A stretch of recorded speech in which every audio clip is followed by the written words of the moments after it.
There are moments when we look and we see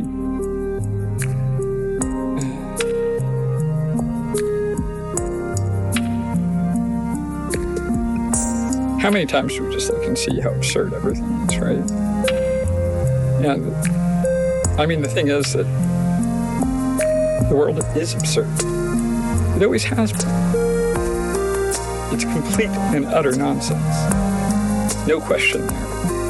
And the thing about nonsense is that it doesn't make any sense. The thing about nonsense is that you can't make sense of it.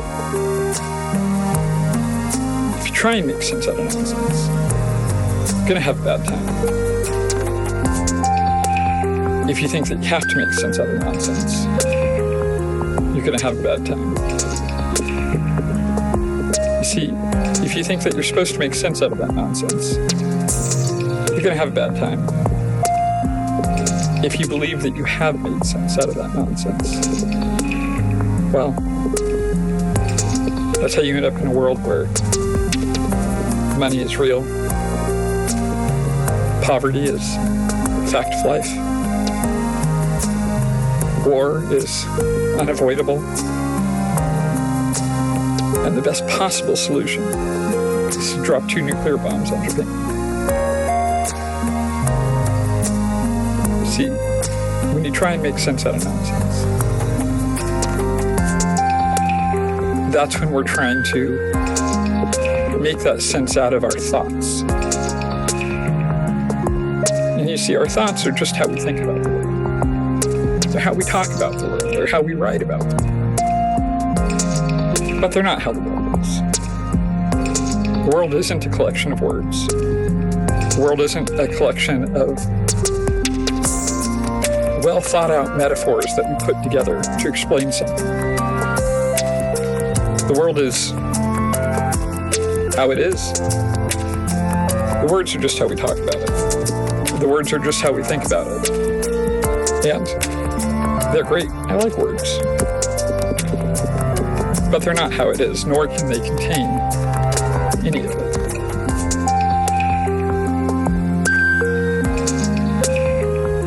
So when we try and make sense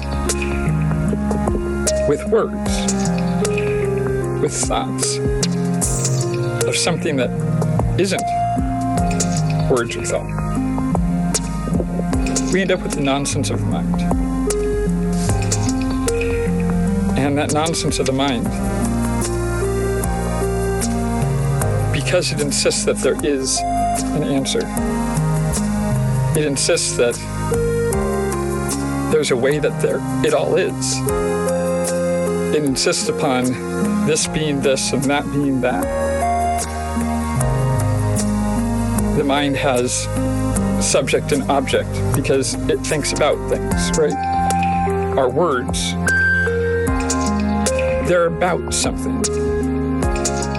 And so there needs to be things for us to be speaking about. And for a thing to be a thing, we need it to be a definite thing. And so we begin to reduce this world into a series of events. Some of those events are events that happen in time. Some of those events are events that happen in space, which we call objects. And we try and figure out the perfect formula to understand how they all work together.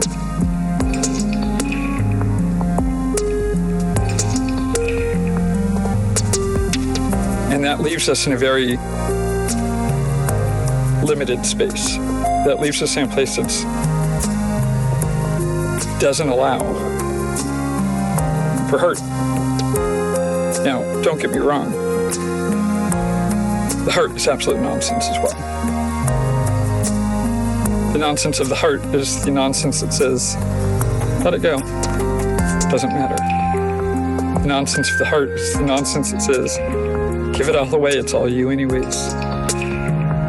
The nonsense of the heart is the nonsense that says, just love. Just love.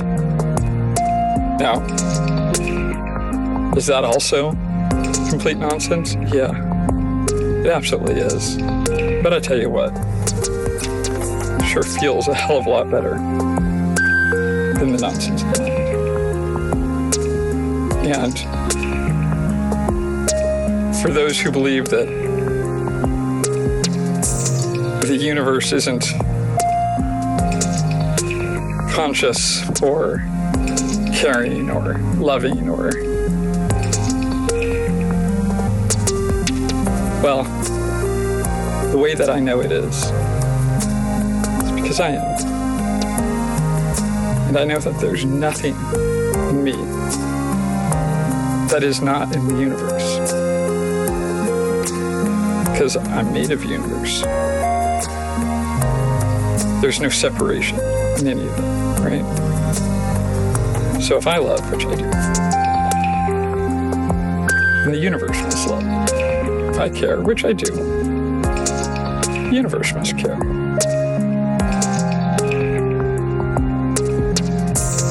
If I feel, which as far as I can tell, the entirety of life is felt, all of it. I mean, I even feel my thoughts, right? And I do feel, obviously. So if I feel, then the universe must feel. Because this whole thing acts together. There isn't anything done that doesn't take the cooperation and interdependence of all of the rest of it. So even though I feel rather separate, that's just because it's how I'm used to thinking about the world.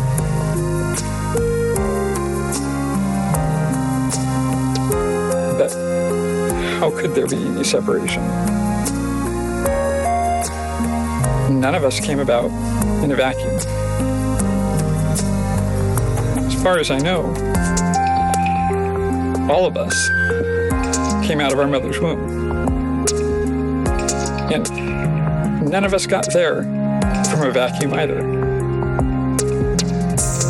Everything has led up to everything else.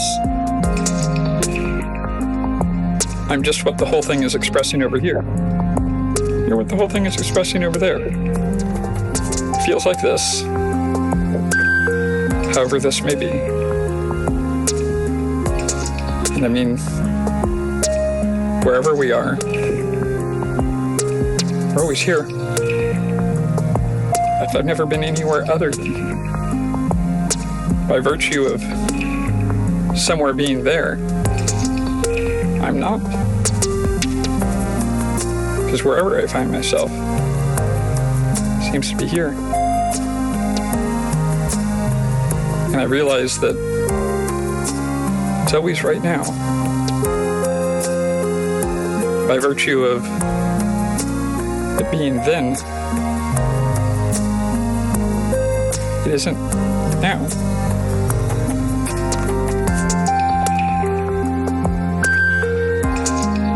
When you think about it, whoever's speaking, whoever's seen through the eyes, thinks of themselves as me, has a sensation of me-ness, right? And whoever they're speaking to, whoever they're looking at, whether one person or a million, whether sitting in front of them or separated through space and time, is always you. But the funny thing about that is that when I say you, and you know that I'm talking about you, I'm referring to you, even if I have no idea who you are, and I've never seen you and never will see you, you still know that I'm referring to you. Although the sensation that you have when I say you, the internal sensation, is not the sensation of you, even though you know that's I'm referring to you. The sensation you have is one of me. Oh, that's me he's talking about. Likewise, if you were to refer to me, calling me you, I would know that you were talking about me. And I would have a sensation of me.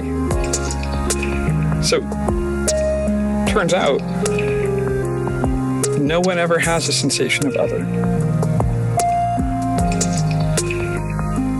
Everyone just has a sensation of self. When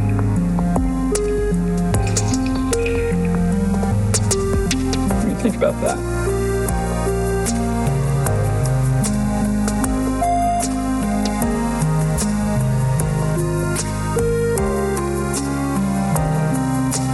When you realize that we're always here. It's always now.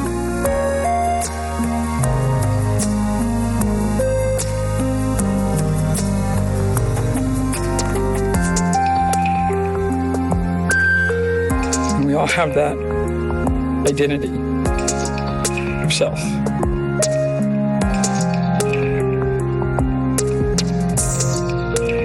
Not of our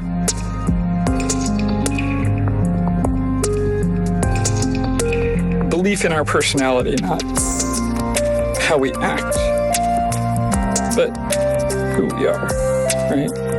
We all have that identity of that core of, I'm me, right?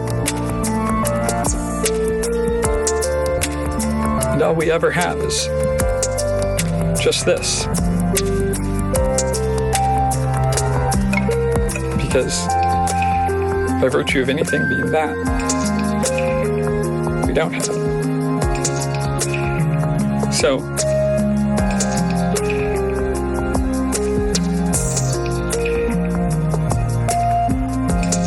it's just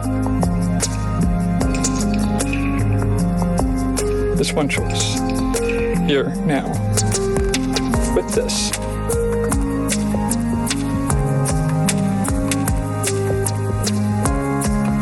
Choice to look and love it all. Doesn't seem so impossible. Doesn't make any sense, sure. But nothing does. And that's okay. Turns out it doesn't need to. Turns out that nonsense is the natural state. The most natural state.